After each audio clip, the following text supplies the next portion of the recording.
Tout d'abord, dialogue politique intensifié entre Union européenne et gouvernement gabonais.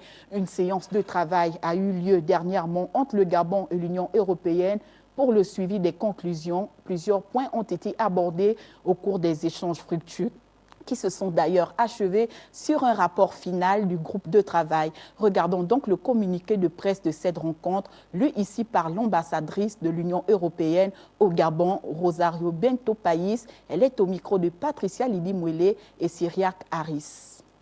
Communiqué de presse Gabon, Union européenne. L'ambassadrice de l'Union européenne, Madame Rosario Bento País, a été reçue le 18 décembre 2020 par le ministre des Affaires étrangères, M. Pacome Mbele Boubaya, en présence des ministres suivants.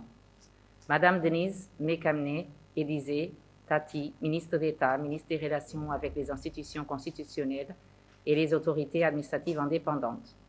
M. Lambert Noël Mata, ministre d'État, ministre de l'Intérieur. M. Edgar Anicet Bumbu Miakou, ministre d'État, ministre de la Communication et de l'Économie numérique. M. Michael Moussa Adamo, ministre de la Défense nationale. Madame Erline Antonella Dembe Damas, ministre de la Justice, garde des Sceaux. Madame Yolande Nyonda, ministre déléguée auprès du ministère des Affaires étrangères. Madame Bento País était accompagnée des ambassadeurs et chargés d'affaires des pays membres de l'Union européenne. M. Philippe Autier, ambassadeur de France. M. Pascal Richter, ambassadeur d'Allemagne.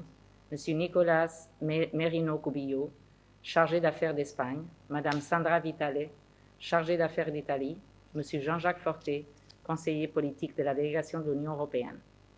Cet entretien a permis d'achever le cycle ouvert au titre du dialogue politique intensifié entre le Gabon et l'Union européenne.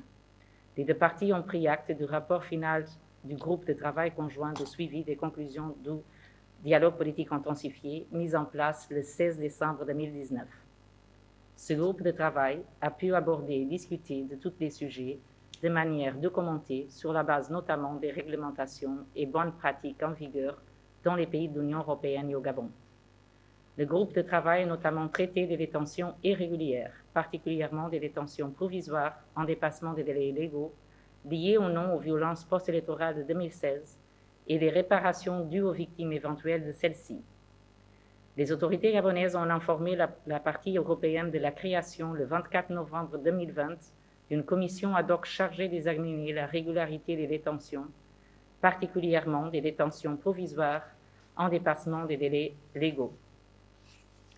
Concernant les éventuelles victimes des violences post-électorales de 2016, les deux parties ont souligné l'importance d'une réparation dans un esprit d'apaisement.